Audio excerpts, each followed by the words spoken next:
Assalamualaikum warahmatullahi wabarakatuh.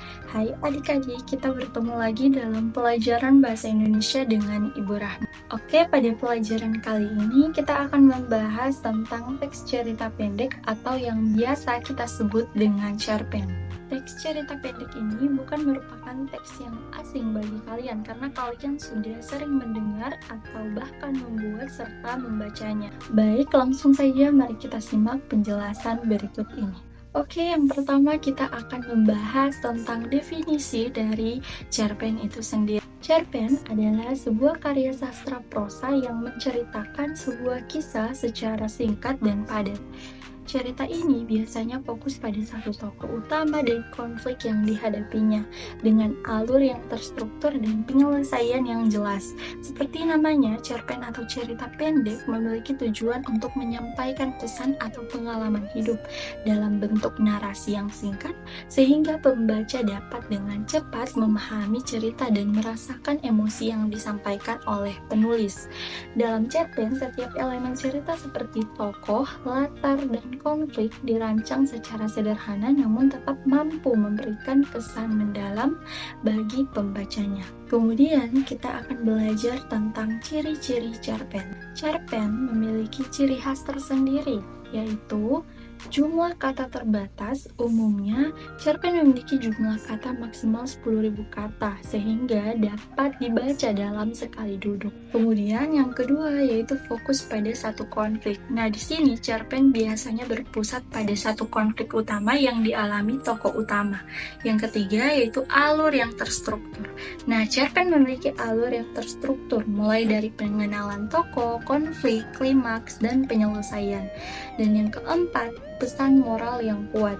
Cerpen seringkali mengandung pesan moral yang ingin disampaikan penulis kepada pembaca. Baik, kali ini kita akan belajar kembali mengingat tentang unsur-unsur yang terdapat dalam cerpen. Ada dua unsur. Nah, yang pertama yaitu unsur intrinsik. Unsur intrinsik ini merupakan unsur yang berasal dari dalam cerpen itu sendiri dan membentuk inti cerita. Unsur intrinsik meliputi tema. Tema ini berisi ide pokok atau gagasan utama yang ingin disampaikan penulis dalam cerpen. Kemudian yang kedua itu adalah tokoh dan penokohan. Nah, di sini pelaku dalam cerita dan cara pengarang menggambarkan karakter dan watak tokoh tersebut.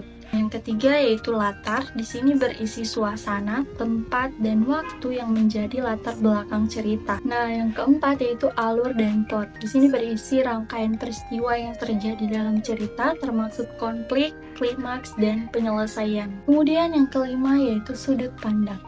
Nah, di sudut pandang ini berisi cara penulis memandang dan menceritakan kisah dari perspektif tertentu. Keenam yaitu amanat. Nah, di amanat ini berisi pesan moral atau nilai-nilai kehidupan yang ingin disampaikan penulis melalui cerita. Tujuh yaitu gaya bahasa yang berisi cara penulis menggunakan bahasa untuk menyampaikan cerita, termasuk penggunaan majas, diksi, dan kalimat. Kemudian unsur ekstrinsik. Unsur ekstrinsik adalah unsur yang berasal dari luar cerpen dan dapat mempengaruhi penciptaan cerita. Unsur ekstrinsik meliputi yang pertama latar belakang penulis. Di sini berisi pengalaman hidup, ideologi, dan nilai-nilai yang dianut penulis dapat memengaruhi cerita yang ditulisnya. Yang kedua yaitu latar belakang masyarakat. Di sini berisi kondisi sosial, budaya, dan politik masyarakat tempat penulis hidup dapat tercermin dalam cerita. Kemudian latar belakang zaman. Nah, di sini zaman atau periode sejarah di mana cerpen ditulis dapat memengaruhi tema, tokoh, dan alur cerita. Setelah itu kita akan mempelajari mengenai struktur cerpen. Nah, struktur cerpen ini merupakan kerangka atau pola yang digunakan untuk menyusun cerita.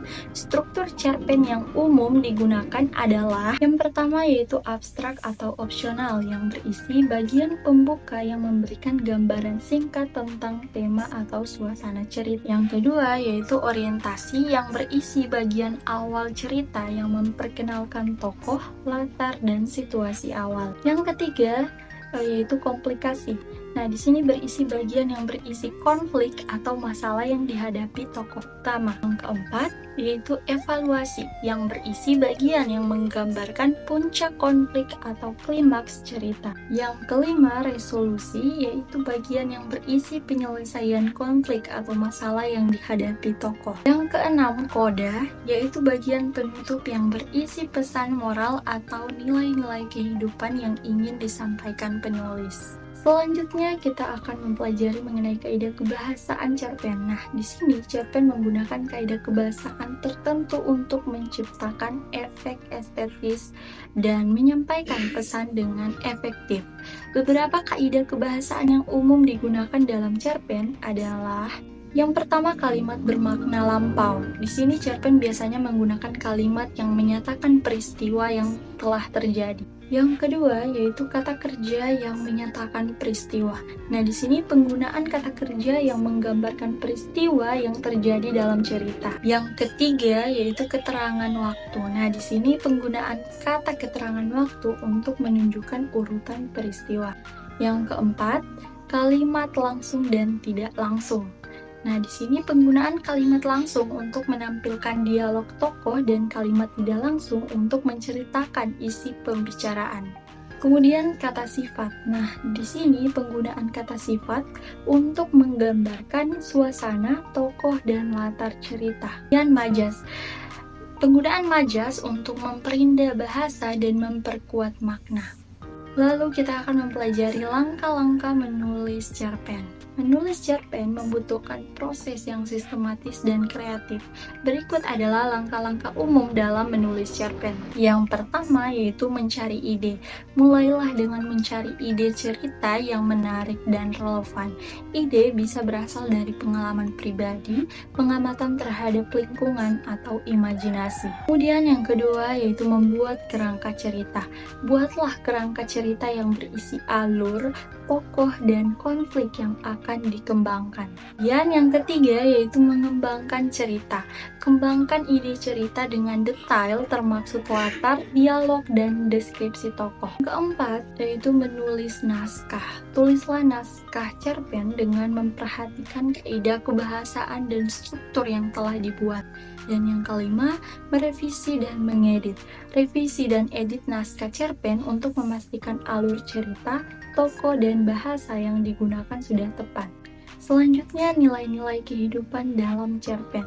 Cerpen tidak hanya menghibur, tetapi juga mengandung nilai-nilai kehidupan yang dapat menginspirasi pembaca. Nilai-nilai kehidupan yang sering muncul dalam cerpen meliputi yang pertama nilai moral. Cerpen dapat mengajarkan nilai-nilai moral seperti kejujuran, tanggung jawab, kasih sayang, dan keberanian. Dan yang kedua, nilai sosial.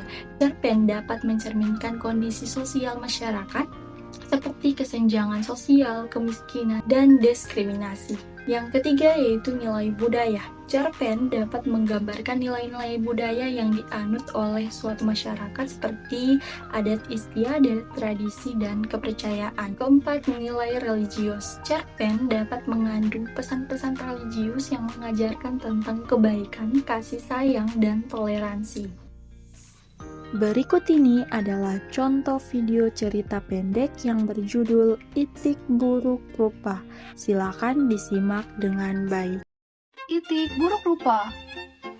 Di tepi danau hiduplah seekor ibu itik yang sedang mengerami telur-telurnya. Satu persatu telur tersebut menetas. Betapa terkejutnya ibu itik saat melihat salah satu anak berbeda dari anak-anak yang lain. Anak itik tersebut berwarna abu-abu dan berbadan besar. Namun, ibu itik tak peduli dan tetap menyambut kehadiran semua anaknya dengan hati gembira. Saat ibu itik berenang bersama dengan anak-anaknya, hewan-hewan lain memandang anak itik yang berwarna abu-abu dengan tatapan mengejek. Semua hewan, bahkan saudaranya sendiri pun memberinya julukan si itik buruk rupa. Dengan perasaan sedih, si itik buruk rupa memutuskan untuk pergi dan mencari teman-teman baru yang dapat menerimanya. Dalam perjalanan, si itik buruk rupa bertemu dengan seekor anjing. Namun, anjing tersebut malah menjauhinya. Si itik buruk rupa pun melanjutkan perjalanan. Ia merasa kelelahan dan tertidur di depan sebuah rumah. Datanglah seekor kucing dan ayam yang lantas mengusir si itik buruk rupa. Ia pun kembali melanjutkan perjalanan dengan hati yang hancur, karena ia merasa tak ada hewan yang mau menerima dan berteman dengannya. Tanpa disadari, musim berganti, dan si itik buruk rupa pun tumbuh semakin besar.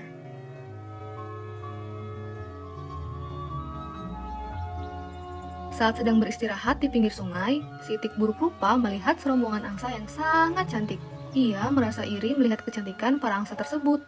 Salah satu angsa menyapanya dan bertanya, mengapa itik terlihat murung? Itik pun menceritakan kisah sedihnya menjadi anak itik yang buruk rupa. Rombongan angsa hanya tertawa. Rombongan angsa mengajak si itik buruk rupa untuk turun ke sungai. Betapa terkejutnya si itik saat melihat pantulannya di sungai. Ia melihat sesosok angsa putih yang sangat cantik. Kini ia bukan lagi si itik buruk rupa. Dengan perasaan bahagia, si itik pun ikut terbang bersama angsa lainnya. Janganlah menilai dirimu lebih rendah dari orang lain, karena setiap orang diciptakan memiliki kelebihan dan kekurangannya masing-masing.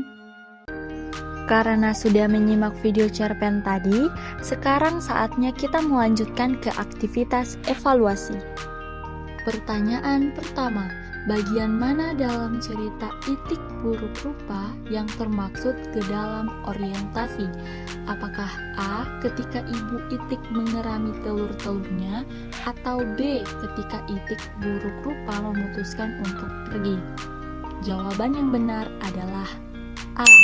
Karena bagian orientasi memperkenalkan tokoh, latar, dan situasi awal cerita. Dalam cerita ini, pengenalan dimulai dari ibu itik yang mengerami telur-telurnya di tepi danau, menggambarkan situasi awal dan latar cerita.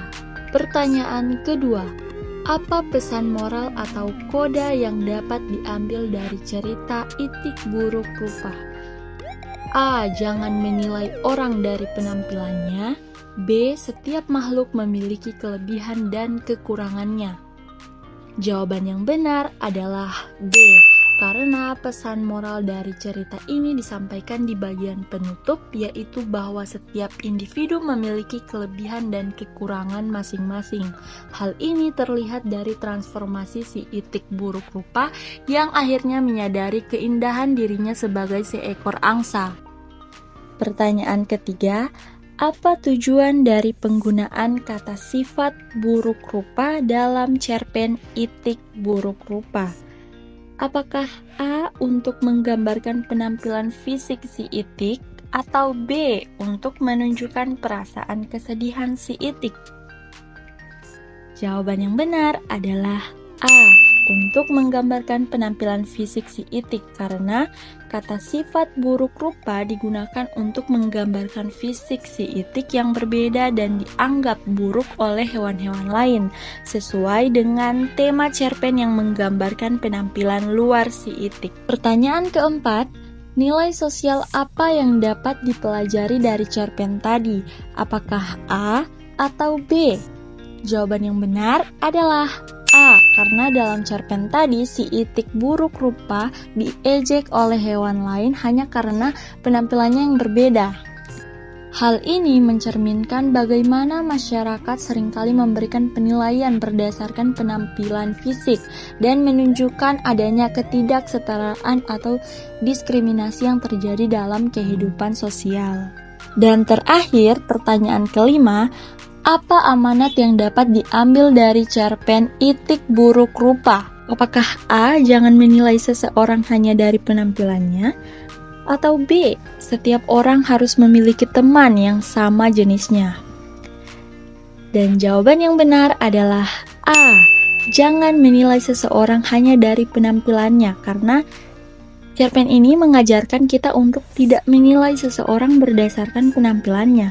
Si itik buruk rupa dianggap jelek oleh hewan-hewan lain, namun pada akhirnya ia menemukan kebahagiaan ketika ia menjadi angsa yang cantik.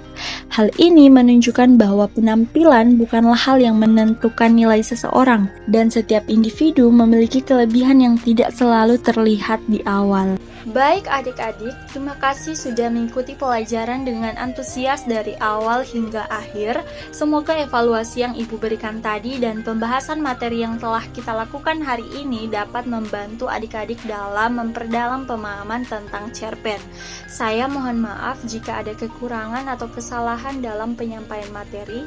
Jangan ragu untuk bertanya jika ada yang masih kurang jelas. Tetap semangat, terus belajar, dan jangan lupa untuk terus membaca karya sastra. Wassalamualaikum warahmatullahi wabarakatuh.